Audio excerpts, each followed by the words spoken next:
The concept, the thought, the experiment, I suppose, it just got real dark in the rest of the car. For this 2021 rewatch was to revisit specifically the year 2021, because earlier in the year, and I guess late last year, when writing the third installment of my Smash Bros. Series, I was becoming quite nostalgic for it in a twisted sort of way.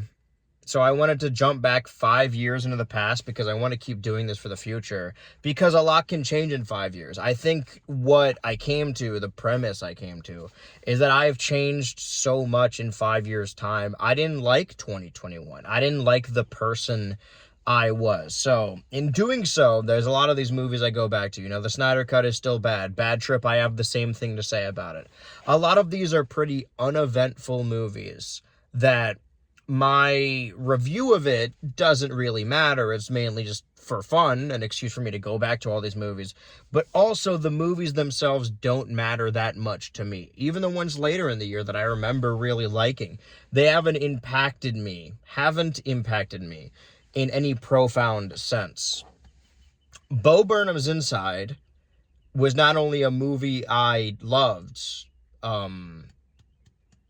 for most of the year was my favorite movie of the year. And I am going to refer to it as a movie as such, because it could be described as a lot of different things, and we can get into that.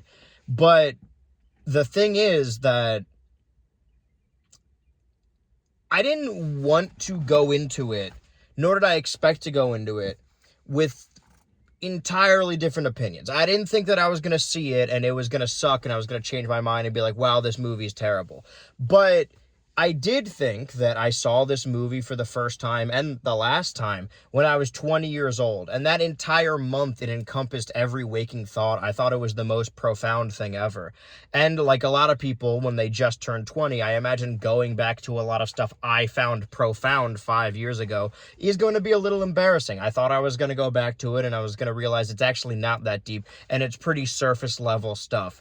And everything I have learned about the world and about myself since then will make it look like chump change, will change my appeal. Because I want to believe that I'm not having the same era or the same lifestyle choices or the same mindset I had when I was 20 years old.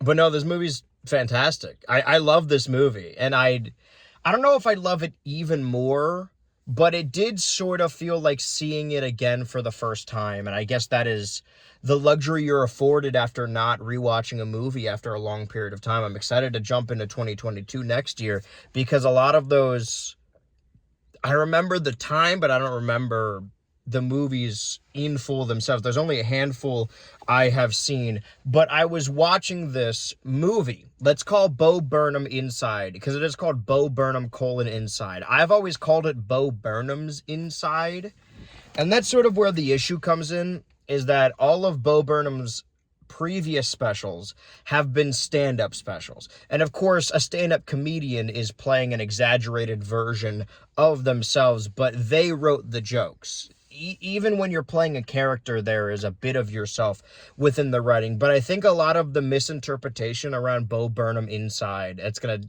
to be hard for me to say it that way, undoing years of training. I think a lot of the misinterpretation of Bo Burnham Inside is people seeing this movie and getting the fictional character Bo Burnham confused with the real person Bo Burnham. And I understand why. It's titled Bo Burnham Inside. That is his legal name. He doesn't have a stage name. This is not a character he has portrayed on stage before. He is Bo Burnham. So having a movie, I always struggle to call it that, but no, it is a feature-length film. It's not a special. It is a movie. Having a movie where the Bo Burnham character is a narcissistic asshole, where the movie is sort of driven by his ego, and in a way, his limitations and bigotry to a certain degree. I don't understand how you can see the song where he's supposedly apologizing for his past transgressions and puts himself up on a fake cross and he's being literal. Think that he actually believes that being canceled is as bad as being chased down, killed by a mob, being tortured. The argument that being canceled for past jokes is somehow just as bad as actual discrimination is laughable. And the movie finds it laughable as well. But the movie is mostly what I remember, because of course I haven't gone back to rewatch the movie, but I had gone back before this installment, gone back to listen to the album, listen to the songs, because that's what everyone remembers. And maybe that's why I love it so much, is because it's basically a musical, even though it's more of like an album. It might be pretentious to compare it to The Wall or The Yellow Submarine, because I think that those lean more into the visual aspect of it, where when I think the visuals that are interesting in Bo Burnham Inside are due to the limitations. Because even if you don't like the music, even if you don't like the writing or the words he is saying, you have to understand or respect that from a production standpoint, and I don't mean music production, I mean a production, this being a special that was written, edited, and directed all by Bo Burnham. I will say that when I first saw it, I can gain a little perspective being an older adult. When I first saw it when I was 20 and I was living in my first apartment for the first time, I did genuinely believe that was like his room, but it's cartoonishly small and clearly modeled after the room he grew up in, and we'll get to that in a second. But I was like, okay, right, of course, obviously it's a set and he has a budget.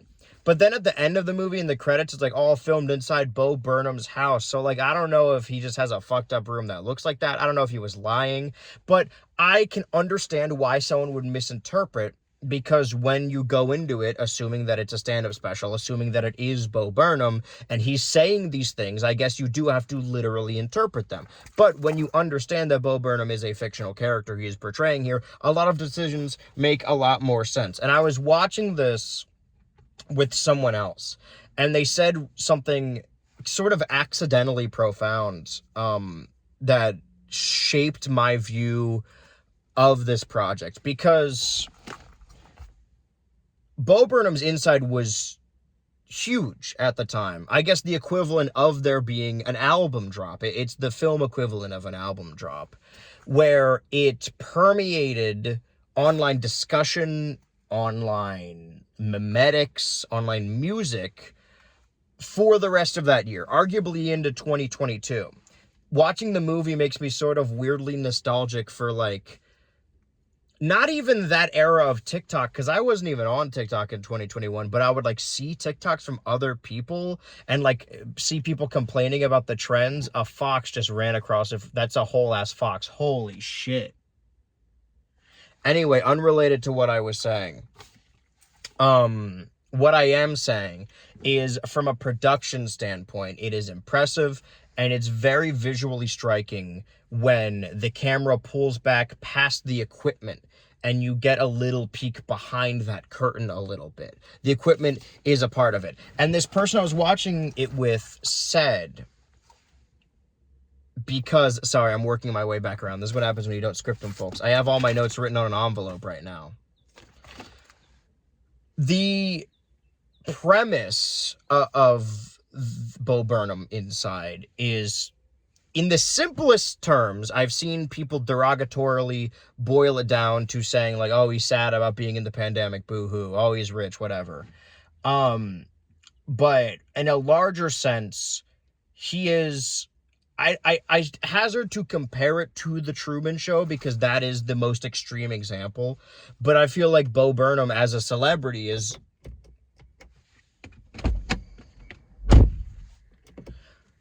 a major example, one of the first major examples of a child who is raised on and by the internet. An internet figure creating a YouTube channel in 2006. And this idea was sort of touched on in, I think, a recent Justin Bieber concert, where he started just scrolling on his phone on the screen. And I saw people deriding it, saying like, wow, they're paying $1,000 for concert tickets and he's just scrolling through his phone. But like, clearly there is artistic intent there. Justin Bieber, more so than Bo Burnham, was groomed by the internet, but later by the industry. Where I feel like Bo Burnham is a microcosm of the internet, and thus is uniquely positioned to hold up a mirror to said internet. This movie is emblematic of the internet culture of the time, and also each song sort of represents their own specific corner of the internet, of reaction videos, of streamers, of generic indie games, of Instagram, Reddit posts, 4chan stuff, YouTube even.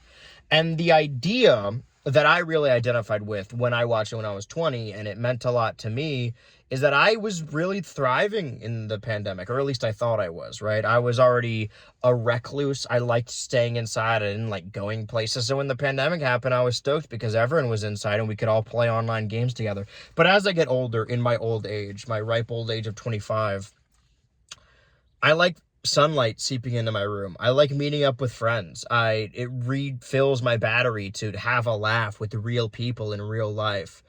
And I thought I could shape the internet around me, and my superpower could be that I didn't need anyone, and that I could just be my own person, and that I could be alone with my thoughts. But the fact of the matter is I can't be alone with my thoughts because I need constant stimulation to distract myself from that fact.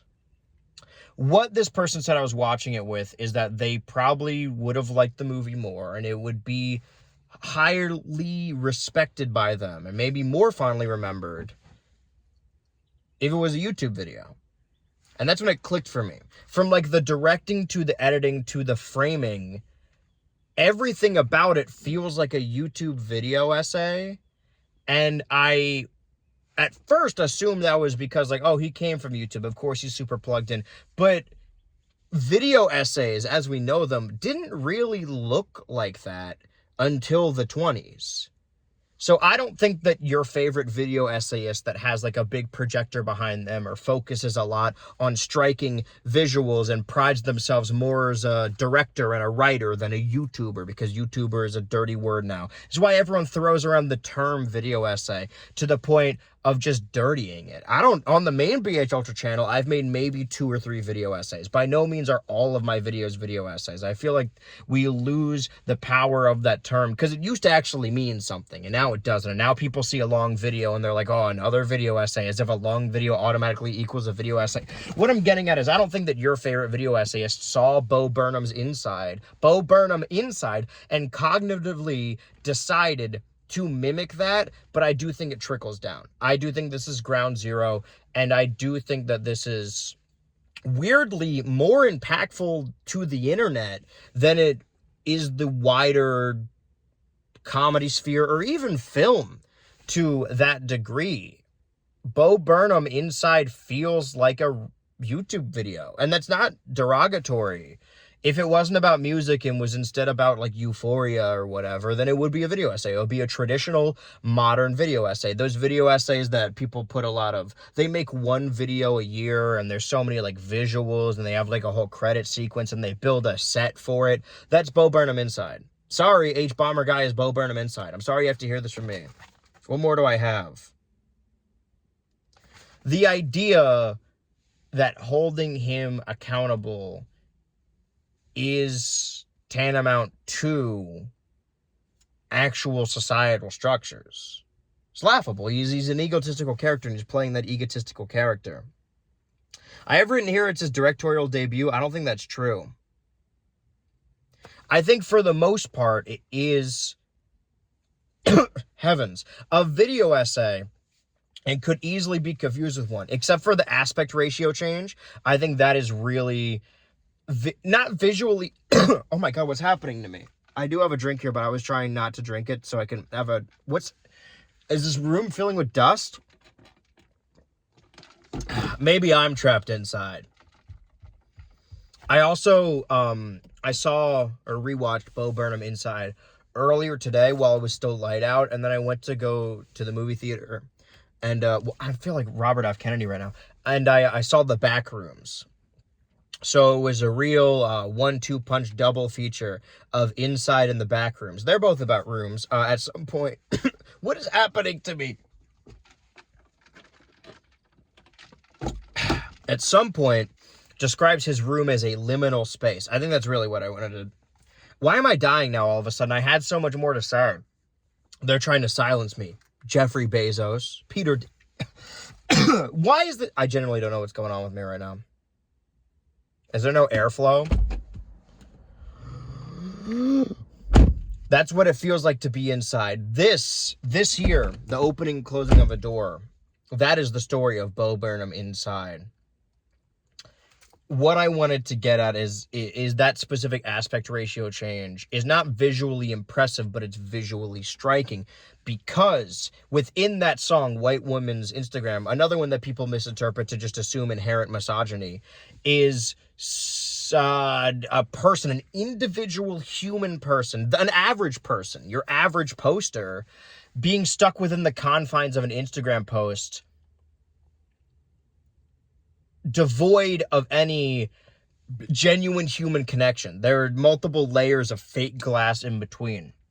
And when that character begins to open up genuinely with genuine feelings and thoughtful emotion and complicated emotion, the aspect ratio changes and the confines of the Instagram post begin to break. There's a lot of really visually interesting stuff in this, and all of it really to just excuse an era where I thought that this was the coolest thing ever. Obviously, since then, I've seen better films. I've seen more profound films, but I think that this is always going to have a place in my heart. And again, I didn't want it to secretly be bad. I didn't want to go back to it and be like, oh, this thing I liked when I was a kid. 20, so not a kid. But, you know, when you're 25 and you're looking back on being 20, it feels like you are a child. You don't know shit. Move out for the first time. Even now that I'm 25, I'm excited that I keep meeting people throughout my life that are older than me, that I can keep telling me, like, oh, you'll figure it out or whatever. Because I'm fucking 25, and between you and me, I'm outside my apartment right now in my car. I don't know if I'm going to be able to make rent. I'm having the opposite problem of Bo Burnham's. This is too personal. I wanted to get in my review for Bo Burnham's Inside. I keep saying Bo Burnham's. It makes more sense for it to be called Bo Burnham's Inside, not Bo Burnham : Inside. The music's really good, but I'm not a music critic, so I like it. I like the movie. Sorry, this isn't a, oh, this thing is secretly bad. It's actually quite good. Sorry. Out of all the movies from 2021 that I've entered my car to talk about, it's the best one, and probably will be the best one for the next couple months, probably. Normally, I try and make these a good round number, but I shouldn't stretch these out if I have nothing to say. If you want to look for visually striking imagery.